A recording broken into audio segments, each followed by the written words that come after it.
네, 블록체인계의 지극히 개인적이고 편파적인 방송, 업계의 내밀한 속내를 시원하게 파헤쳐드리는 사심 토크 시간입니다. 코인 생존 토크 실무자 회의를 시작해 보도록 하겠습니다. 오늘도 치열한 코인판 선봉에서 열일하고 계신 세 분을 모셨는데요. 플레타의 박승호 대표, 블록노드 커뮤니케이션즈의 정윤섬 팀장, 파이엑스고 김기석 한국 마케팅 매니저 모시고 이야기 나눠보도록 하겠습니다. 세 분 어서 오세요. 안녕하세요. 자, 오늘도 역시나 뜨거운 이슈들이 또 거론됐는데요. 어떤 이슈들 살펴볼지 화면을 통해서 만나보도록 하겠습니다. 네, 비트코인을 포함한 주요 암호화폐가 일제히 급락하면서 시장이 가파른 하락세를 연출했습니다. 투자자들은 급락의 원인과 향방에 주목하고 있습니다. 업비트를 운영하는 두나무가 전기 통신금융 사기 예방 목적으로 암호화폐 입출금 모니터링 시스템을 강화한다고 합니다. 내달 1일부터 적용 예정입니다. 카카오의 블록체인 플랫폼 클레이튼의 암호화폐 클레이가 업비트 인도네시아에 상장합니다. 해외 거래소 통한 가격 안정성을 확보한 후에 국내 거래소에도 상장을 검토하고 있습니다. 두나무의 크립토 금융자회사 DXM이 기업 전용 암호화폐 수탁 서비스를 출시합니다. 기관 투자자의 자유로운 거래와 안전한 보관 요구를 지원한다고 합니다. 역시나 이번 주도 흥미로운 안건들이 거론됐는데요. 세 분께서는 어떤 이슈 가장 눈여겨보고 계신지 궁금합니다. 네 가지 이슈 중에요. 자, 그럼 먼저 박승호 대표님께 한번 질문을 드릴게요. 어떤 이슈 가장 눈여겨보셨을까요? 네, 오늘 많은 분들이 아마 비트코인 폭락에 대해서 관심을 굉장히 많이 가지고 있을 겁니다. 저도 수요일 날 아침에 일어났을 때 이 거래소를 열어보고서는 뭐 비트코인 폭락이 아니라 모든 게 이제 다 파란불이 들어와 있어서 한 10%에서 20% 정도 폭락된 상황을 보고서는 저도 깜짝 놀라서 아침부터 검색을 해봤는데 이유를 좀 찾기 어렵더라고요. 그래서 아침에는 이유를 찾기 어려워서 이게 뭔가 대단한 일이 벌어졌나 보다. 그리고 실시간 검색어에서도 비트코인이 굉장히 상위권에 올라올 만큼 굉장한 이슈 사항이었다고 생각합니다. 그래서 오늘은 당연히 이 비트코인 폭락에 대해서 다뤄야 되겠다고 생각이 듭니다. 네, 아무래도 한 주간 가장 큰 이슈였던 비트코인 폭락에 대한 원인들 한번 분석해봐야 되겠다라고 이야기를 해주셨고요. 자, 그럼 정윤성 팀장님께서는 어떤 이슈 가장 눈여겨보셨는지 궁금하네요.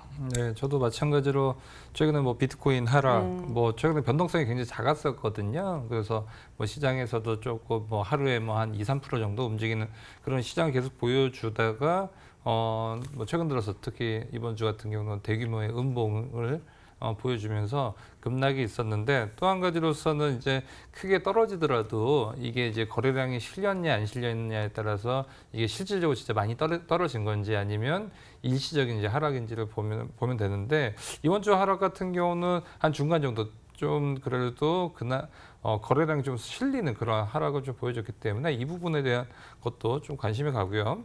최근 들어서 보면 이제 카카오 암호화폐 클레이 같은 경우가 이제 아무래도 국내에서 가장 대표적인 어떤 플랫폼이라고 좀 보여지는데 이 클레이가 업비트 쪽에 있는 인도네시아에 이제 상장을 한다라고 보는데 단순하게 이제 인도네시아에 상장하는 것이 아니라 이것이 이제 앞으로도 계속적으로 전 세계에다가 뭐 계속적으로 상장에 대한 릴레이가 계속 펼쳐질 가능성이 크다라고 좀 볼 수 있을 것 같고요. 앞으로 이렇게 상장을 하면서 여러 사람들이 쓸 수가 있고 그러면서 또 클레이튼에 뭐 이제 참여를 하는 여러 가지 이제 뎁들도 계속적으로 좀 얼라이언스가 생길 가능성이 크기 때문에 이런 어떤 그림이 완성이 되는 부분 계속적으로 좀 봐야 될 것 같습니다. 네, 첫 번째와 세 번째 이슈에 가장 눈길이 간다고 해주셨네요. 아무래도 두 분께서 비트코인의 폭락에 대해서 가장 또 큰 관심을 두고 계신 것 같다는 생각이 드는데 그래서 세 번째로 김기석 매니저님의 의견이 더 중요해졌습니다. 어떤 이슈 눈여겨보셨나요? 비트코인 하락은 그냥 당연히 이슈화될 수밖에 없는 부분이기 때문에 뭐 딱히 특별한 이유를 설명드리긴 좀 그런 것 같고요. 그러니까 저는 비트코인 폭락은 무조건 선택해야 되나 그런 생각을 하고 그거보다도 제가 조금 더 재밌는 부분은 이 비트코인이 하락을 했음에도 불구하고 국내에서는 커스터디 서비스를 시작한다라는 수탁 서비스를 제공하는 그래서 약간 반대되는 개념이 될 수도 있거든요. 시장에서는. 네, 이 부분이 출시되는 것이 조금 재밌는 부분인 것 같아요. 좀 기대하고 있습니다. 네, 세 분께서 역시나 비트코인 관련된 주제는 안 다루고 넘어갈 수 없다 이렇게 또 공통적으로 이야기를 해주신 것 같아서요. 오늘의 주제를 픽해서 또 공개해 보도록 하겠습니다. 네, 오늘의 주제는요.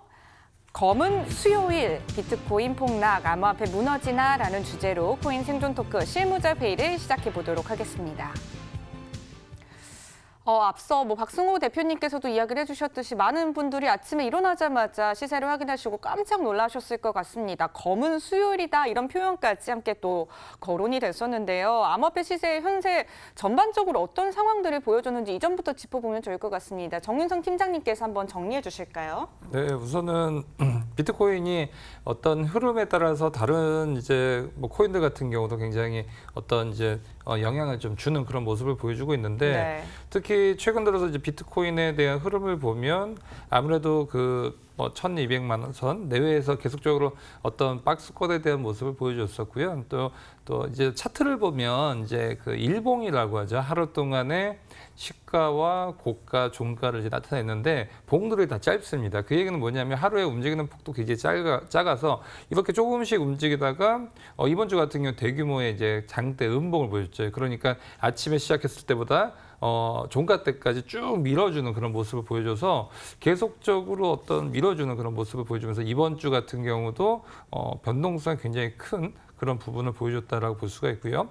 아무래도 비트코인이 이번 주에 상당히 큰 폭의 하락을 보여주다 보니까 다른 코인들 같은 경우도 마찬가지로 어떤 악재에 노출이 되면서 같이 좀 밀려주는 그런 모습을 계속 보여줬습니다. 네, 방금도 설명을 해주시긴 했는데요. 비트코인뿐만이 아니라 시총 상위 암호화폐들이 하루아침에 급락하는 또 모습을 보여주면서 많은 분들이 좀 걱정을 하셨던 상황이 함께 또 있었던 것 같습니다. 자, 그중에서 가장 또 관심이 갔던 건 대장주 비트코인일 텐데요. 이 부분에 대해서는 김기성 매니저님께서 함께 정리를 해주실까요? 사실은 한 주 동안 뒤돌아볼 때 사실 최고점은 약 1,200달러였어요. 근데 이제 최저점이 8,100달러까지 떨어졌었거든요. 따지고 보면은 거의 20% 가까이 일주일 동안 하락한 건데 다만 어제 하루 만에 10%가 빠지고 나니까 사람들이 받은 충격이 더 컸던 것 같습니다. 그러니까 사실 따지고 보면은 한 5일 동안 정도 10% 빠지고 하루 만에 또 10% 빠진 거라서 20% 네. 빠진 거거든요. 네, 다만 이제 이 비트코인이 이렇게 빠지게 되었을 때 이거를 어떻게 받아들여야 되지? 라고 하시는 분들이 있는 반면 어떤 분들은 대응을 또 잘하시는 분들이 있으세요. 왜냐하면 비트코인 차트가 전반적으로 삼각수렴을 그리고 있었거든요. 다가오는 와중에 삼각수렴이 이루어지는 와중에 있어서 상방으로 올라갈지 하방으로 내려갈지 항상 지켜보게 되는데 하방 이탈하는 걸 보자마자 이제 자산을 정리를 하시고 현금화 시킨 분들도 굉장히 좀 많더라고요. 그래서 아무래도 저희 이렇게 뭐 블록체인 인사이트처럼 방송을 많이 보시면서 많이 정보도 얻으시고 어떻게 대응해야 될지도 이제 많은 분들이 좀 익숙해지신 것 같아요. 저는. 네.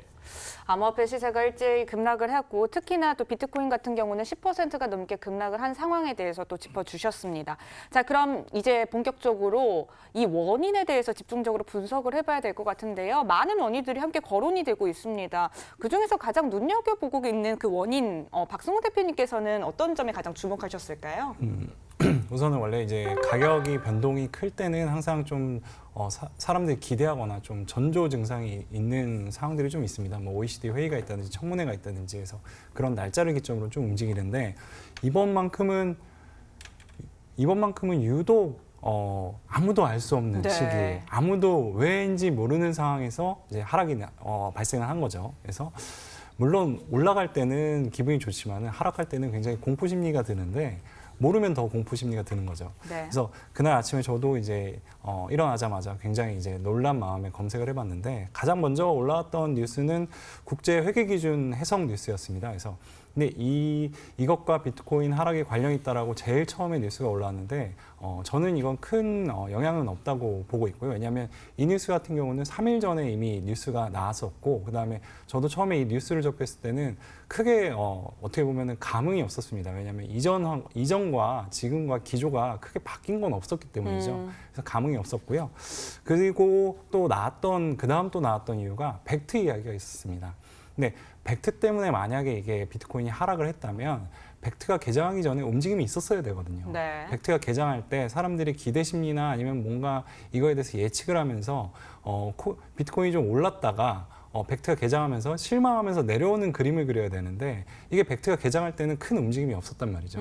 그러고서 며칠 있다가 비트코인이 크게 하락했다.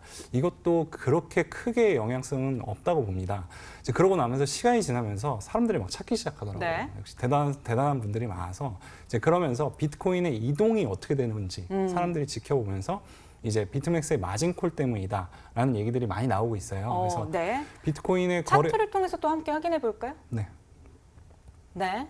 그래서 비트코인 마진콜이 발생을 하면서 그 비트맥스의 마진콜이 발생을 하면서 이걸 이제 청산을 해서 그 증거금을 납부해야 되는 상황들이 발생을 했습니다. 그 마진콜이 발생하고 30분 정도 있다가 이제 네. 큰 하락세를 보였다고 하고 있어서 지금 마진콜이 가장 큰 영향을 끼치고 있다라고 얘기하는 사람들이 제일 많고요. 네. 그다음에 시기상으로도 좀 가장 맞아 떨어지고 있긴 합니다.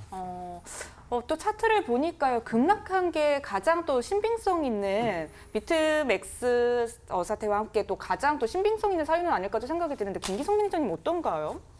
그러니까 이게 항상 이제 차트를 분석을 하게 될 때 어떤 시점에 떨어지고 어떤 시점에 올라가 이런 고민을 많이 하시잖아요. 사실 네. 예측을 되게 하고 싶어하고 또 제가 같이 하고 있는 신디케이터가 예측도 하기도 했는데 근데 이제 지금 보시다시피 방금 전 차트 보셨지만은 상각수준이 이루어지고 있는 와중에서 하방으로 이탈이 된 거예요. 이탈이 되자마자 방금 전 말씀하신 것처럼 증거금 마련을 해줘야 되거든요. 그러다 보니까 근데 사실은 증거금이 없잖아요. 돈을 잃었으니까. 그러니까 자기가 가지고 있었던 기존의 물량을 계속 시장에 팔아서 증거금을 메꿀 수밖에 없는 상황이 발생했던 거죠. 그러다 보니까 한 30분 정도의 갭이 생기면서 시장에 갑자기 폭락이 내려온 거죠. 네. 그러니까 결국은 이 마진콜이 돼서 하락을 한 게 아니고 일단 하락이 일단 시세 이탈을 한번 하고 하방으로 하향 이탈을 한번 하고 나서 이걸 마련하려고 하다 보니까 이 엄청나게 많은 물량들이 이제 매도로 쏟아져 오게 된 것이죠. 네, 매도로 쏟아질 수밖에 없었던 비트코인의 현황에 대해서도 이렇게 짚어주셨는데요. 박승호 대표님께서 여러 가지 사안들을 또 함께 거론을 해주셨는데 저는 궁금한 게 국제 회계 기준 이 사안 같은 경우에는 사실 암호화폐가 제도권으로 진입하는 게 더 어려워질 수 있는 계기가 돼서 시장에 변동이 있지 않았을까 또 이런 생각이 또 들더라고요. 정윤선 팀장님 보시기는 어떤가요? 네, 우선은 뭐 이 부분은 이제 뭐 단기적인 이슈라기보다도 우선 계속적으로 어떤 이슈가 있을 가능성이 크고 또 뭐 IFRS 같은 경우는 이제 유럽 쪽에 중심이었던 이제 회계 기준이라고 볼 수 있는데 이거를 또 지키는 국가들의 일부거든요. 그래서 각 국가들마다의 어떤 암호화폐를 바라보는 또 이거를 정의를 내리는 기준이 다 달라지고 있기 때문에 여기에 대한 부분이 앞으로도 비트코인에 대한 어떤 인정 또 그것을 통해서 가격이 이제 형성이 될 가능성이 굉장히 크다라고 좀 보여지는데 우선은 IFRS에서는 이제 모든 이제 회사가 갖고 있는 건물, 뭐 지분, 뭐 여러 가지를 회계 처리를 이제 해야 되죠. 그렇기 때문에 그 회사 갖고 있는 것도 뭐 자동차 갖고 있으면 이 자동차는 또 뭘로 취급을 해야 되는지 그런 것들이 있는데 이제 기업이 암호화폐를 갖고 있었을 때 이거를 이제 회계 처리를 뭘로 할 것인가 이것이 왜 중요하냐면 이것이 과연 암호화폐가 자산을 취급할 것인가 그렇지 않을 것인가라고 좀 보여질 수가 있다라고 좀 보여질 수가 있고요. 그러면 지금 최근 들어 봤었을 때는 암호화폐는 이제 금융자산이 아닌 무형자산 또 재고자산으로 이제 취급될 전망이 크다라는 이제 전망이 나오고 있는데 최근 들어서 보면 또 금융위가 소득세를 이제 매길 계획이라고 좀 보여지고 있고요. 암호화폐를 한 이제 금융상품이에요. 그러니까 이것을 무형자산으로 취급을 하는지 아니면 금융자산 취급하는지에 따라서 앞으로 판도가 많이 달라질 가능성이 큰 것이 우선은 기본적으로 이제 금융상품이라고 했었을 때는 금융권 내에서 이것을 기초자산으로 한 어떤 파생상품이 계속적으로 나올 가능성이 큰데 그렇지 않는 그런 형태로 갈 수 있기 때문에 이번 주에 또 비트코인의 하락에 어떤 간접적인 영향을 주지 않았나라고 좀 볼 수가 있고요.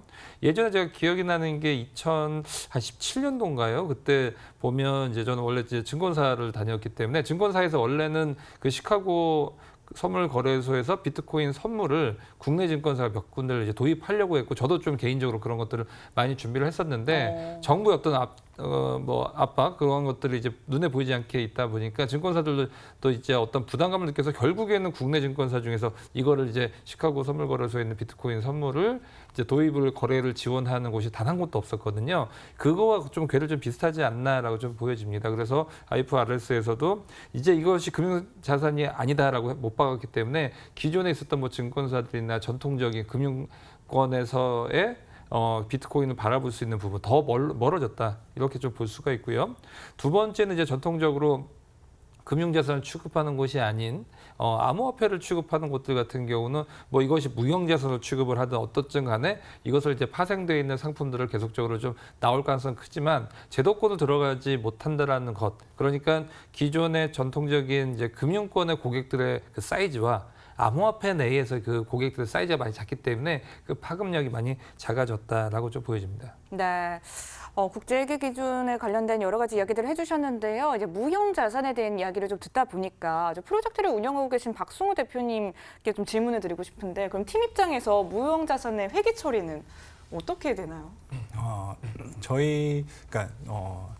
제가 진행하고 있는 프로젝트에서는 네. 이미 저희는 무형자산으로 회계 처리를 진행을 하고 있습니다. 그래서 왜냐하면 현재 이제 기준이 나오지 않았지만은 좀 가장 보수적으로 좀 저희는 책정을 했고요. 그리고 현재 나와 있는 회계 기준 상에서 가장 그래도 제도 안에서 얼마나 저희가 공신력 있게 처리할 수 있을지를 여러 군데 자문을 했고, 그 자문한 결과 이거는 무형자산 처리를 해놓는 게 좋겠다라고 싶어서 우선 무형자산 처리를 했고요. 저는 이제 조금 생각이 드는 게, 현재는 특정한 기준을 하나 마련을 해야 되는 시점이라고 생각이 듭니다. 그래서 IFRS에서는 우선 무형자산으로 현재 있는 기준상에서는 가장 이제 기준점이 되는 무형자산 처리를 했다고 생각을 들고요. 그다음에 시간이 지나면서 지금 어떻게 보면은 중국에서는 중국 자체의 화폐를 뭐 스테이블 코인으로 발행하는 것도 나오고 있기 때문에 현실적으로는 좀 더 다른 기준들이 나오고, 그다음에 암호화폐마다의 기준도 향후에는 나오지 않을까라고 저는 좀 생각해 봅니다. 네, 중국도 CBDC를 발행한다 이야기가 계속 나오고, 기준은 어쨌든 필요하다 이런 의견을 또 덧붙여서 이야기를 해주셨는데요. 저는 벡트의 사례 또한 사실 좀 시장 변동에 큰 영향을 끼치지 않았을까 또 이런 생각이 듭니다. 거래량이 상당히 좀 기대에 미흡했다는 생각이 들거든요. 김기성 매니저님, 혹시 이 사안에 대해서는 어떻게 생각하시나요? 사실 그 비트코인 하락 또는 암호화폐 전반적인 하락에 대해서 관련된 여러 뉴스가 나왔잖아요. 네.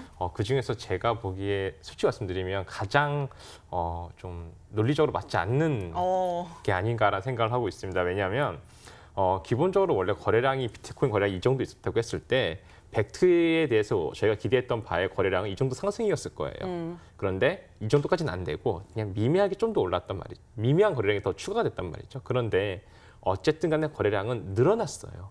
늘어났으면 사실은 이게 시장에 반영이 됐다면 비트코인 가격이 미미하게 상승했어야죠. 네. 근데 이 거래량이 안 떨어졌는데 올랐는데도 가격은 떨어졌잖아요. 그러면 사실은 이 중간에 어떠한 다른 뭔가 연관성이 더 있을 만한 이야기가 더 있어야 되는데, 단순히 그런 어떤 거래량이 부족했기 때문에 기대 심리가 무너지면서 가격이 떨어졌다. 이건 너무 조금 논리적이지 않은 해석이 아닌가 생각이 좀 듭니다, 저는. 네, 벡트 출시 이후에 뭐 거래량이 기대치보다 상당히 하회하긴 했지만 이것 때문에 비트코인이 폭락했다 이렇게 보긴 어렵다고 또 보고 계신 것 같습니다. 자, 이제 궁금해지는 건 그럼 앞으로의 암호화폐 시장, 특히나 비트코인의 향방이 어떻게 흘러갈지 이 부분에 대해서 가장 또 많은 분들 궁금해하실 것 같은데요. 지금 이 상황에서 비트코인 과연 다시 오를 수 있을까요? 정윤성 팀장님 어떻게 생각하시나요? 우선은 이제 오른다 떨어진다라는 거는 앞으로 어떤 그 변수가 많기 때문에 제가 네. 그거를 뭐 이제 좀 보긴 좀 힘들고요. 근데 사석에서는 저희 김기성 매니저님께서 네. 분할 매수의 타이밍이다 개인적인 의견을 네. 보여주셨는데, 우선 많이 떨어졌기 때문에 조금 뭐 타이밍은 뭐 앞으로 또 반등에 대한 여지는 좀 있지 않을까라고 좀 볼 수는 있을 것 같은데, 우선은 위든 아래든 저는 뭐 그 부분보다도 변동성이 굉장히 커질 가능성이 좀 크다라고 좀 보여집니다. 왜냐하면 이번에도 가장 큰 원인으로 봤던 것들은 결국은 마진콜에 대한 부분. 그러니까 빠지면 그만큼의 돈을 채워놔야 되는데 그게 안 되면 자동으로 거래소에서는 매도 주문이 나가서 팔리고. 그러니까 주식시장에서 보면 개인 신용 물량이 많은 종목들 보면 그 신용을 못 갚기 때문에 계속 매도가 나가기 때문에 그 더 빠지는 그런 모습을 보여줬는데, 즉 이게 변동성이 커질 것이냐 아닐 것이냐에 대한 기준은 비트코인을 중심으로 했던 파생 상품으로 참여하는 사람들의 수가 느냐 안 느냐인데 분명히 늘 가능성이 굉장히 크다라는 거죠. 그러다 보면 앞으로도 비트코인의 뭐 1,000만 원에서 1,100만 원 가서 10%가 오르건 1,000만 원에서 900만 떨어져서 뭐 마이너스 10%가 나든 그것이 아니라 비트맥스라든지 아니면 선물 거래소 중에서 벡트가 아니라 이제 뭐 시카고 같이 이제 현물 거래, 그러니까 그 현금 거래를 하는 거죠. 실물로 거래를 하는 것들이 아닌 것들은 굉장히 많은 돈들이 오고 가면서 이것이 비트코인 1%, 2%만 움직여도 굉장히 클 때는 기존에 봤었던 어떤 미결제약정이라고 하거든요. 결국 뭐냐면 개인 참여자들 전부 다 상방을 보고 있는 거예요. 그러면 일부만 자금이 나와서 밑으로 밀어버렸을 때 엄청나게 수익을 낼 수가 있는데, 그런 그런 쪽에 대한 플레이를 하고 있는 고래들이 굉장히 많이 늘 가능성이 크기 때문에 비트코인을 활용한 어떤 변동성 이 부분이 굉장히 좀 크다라고 좀 보여집니다. 네, 반등의 여지는 충분히 있지만 변동성이 앞으로도 커질 것이다 이렇게 이야기를 해주셨는데요. 그렇다면은 추가 하락의 가능성은 없는지 이 점에 대해서도 많은 분들 궁금해하실 것 같아요. 박승호 대표님 어떻게 보시나요? 추가 하락이요. 네. 굉장히 어려운 질문이긴 한데 제가 이 비트코인이 연간 9월달 현재 이제 9월이지 않습니까? 네. 그래서 9월달 가격들을 좀 살펴봤습니다. 그래서 작년 지금 이맘때 현재 가격이 한 8,000 지금 달러를 하고 있고요. 그다음에 작년 9월이 6,000대였습니다. 그리고 네. 그 전해가 그러니까 17년도가 또 3,700 정도였거든요. 그래서 매년 9월만으로 따졌을 때는 비트코인은 현재 오르고 있습니다. 근데 내린 해도 있었어요. 예전에 보면은 한 4달러 갔다가 그 다음에 9월은 2달러로 내려간 적도 있었거든요.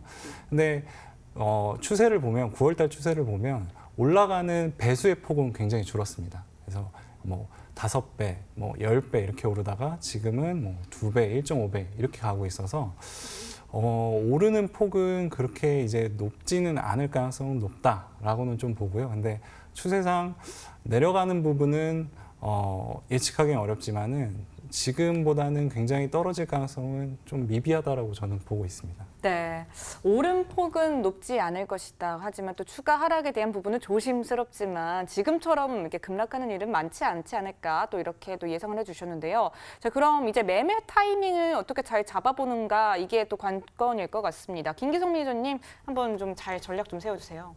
이게 왜 갑자기 저한테 이게 그 정현석 팀장님이 말씀하시는 바람에 개인적으로 말씀드린 거였는데 네. 이렇게 방송에 나올 줄은 몰랐습니다. 근데 뭐 사실 제가 이제 그 분할 매수를 생각을 한 이유 중에 하나는 사실 8,100달러 수준이 제가 뭐 개인적으로 운영하는 채널이나 또는 뭐 개인적으로 주변 분들한테는 거기까지는 좀 떨어질 수 있다는 얘기를 종종 해왔긴 했었어요. 네. 그래서 이제 그때부터 이제 분할 매수를 생각을 했던 거였고 그 가장 큰 이유 중에 하나가 이제 차트를 나중에 이제 보시면 주봉 단위로 보신다 하셨을 때 이제 이쪽 위치가 사실은 주봉 단위로 약간 오더블락 위치라고 해요. 저기 보시면 상승하다가 한번 저기 이렇게 보시면 빨간색이 쭉 올라가다가 파란색 하나만 딱 나오고 다시 빨간색 3개 올라가잖아요. 네. 그래서 저렇게 6월 달까지 이제 올라가게 됐는데 저 파란색 있는 부분이 있죠. 저 부분의 절반값이 8,100달러예요. 그래서 저 부분이 근데 사실은 저기가 이제 하방으로 뚫리면 무서워요. 이제는. 네, 그럼 뭐 7,100달러 더 떨어져서 한 6,600달러까지도 아래쪽으로 내려볼 수 없기 때문에 그러다 보니까 저는 약간 더 이게 이제는 힘을 내라는 의미로 이제 내가 조금이라도 매수를 해서 시장 가격을 받쳐주겠다. 네, 그러니까 이런 것도 있고요. 그러니까 지금부터는 조금 더 힘을 내야 되고요. 다만 앞으로 한 6주 동안은 그래도 조금 지루한 게 있지 않을까 싶어요. 그러니까 6주 동안은 좀 최대한 관망하는 네. 걸 보셔야 될 것 같고요. 만약에 한 6주 정도 안에 뭐 다시 상승 모멘텀이 나오면 그때 진입을 하셔도 전 늦지 않다 생각을 하고 있습니다. 네. 네. 침착한 대응이 필요한 때인 것 같네요. 자, 그럼 이제 한 줄 평을 또 내려보도록 하겠습니다. 먼저 박승호 대표님께 질문 드릴게요. 한 줄 평 어떻게 내려주실까요? 네, 비트코인 가격이 내려갔지만은 그날 실시간 검색어는 1위를 했습니다. 그래서 여전히 비트코인의 존재 가치는 굉장히 높다라는 걸 보여준 날이었고요. 그것만큼 이제 가치도 같이 끌어올릴 수 있을지 지켜볼 필요가 있을 것 같습니다. 네, 알겠습니다. 이어서 정윤성 팀장님께도 질문 드릴게요. 한 줄 평 내려주시죠. 네, 뭐 비트코인계의 뭐 왕자죠. 왕관의 무게를 견뎌라라고 얘기를 하고 싶은데 어쨌든 간에 그 대표적인 그런 자산들 또 뭐 투자라든지 이런 쪽에 움직임이 있는 그런 자산들 같은 경우는 참여자들이 많고 이것을 활용한 여러 가지 파생된 상품들이 많다 보면 계속적으로 여기를 활용한 어떤 시장의 참여자들의 다양한 주체들이 나올 수밖에 없기 때문에 여기에 대한 부분 결국은 비트코인이 어떤 짊어져야 될 무게가 아닌가 싶습니다. 네, 알겠습니다. 마지막으로 김기성 매니저님께도 질문 드릴게요. 한 줄 평 내려주시죠. 네, 그 비트코인의 하락하는 어떠한 그것에 대해서 너무 그렇게 많은 이유를 생각하지 않았으면 좋겠습니다. 오늘도 한 10개 정도 이유가 나왔는데요. 어떤 거든 간에 하락한 다음에 이유를 찾는 것은 그렇게 좋은 모습은 아닌 것 같고요. 하락하는 부분에 있어서 대응을 잘하는 게 더 좋을 것 같습니다. 네, 알겠습니다. 오늘 세 분과 함께 또 비트코인 폭락에 대한 가감없는 토크를 함께 나눠봤습니다. 다음 주에 더 재밌는 주제 들고 찾아뵙도록 하겠습니다. 오늘 함께 해주셔서 고맙습니다.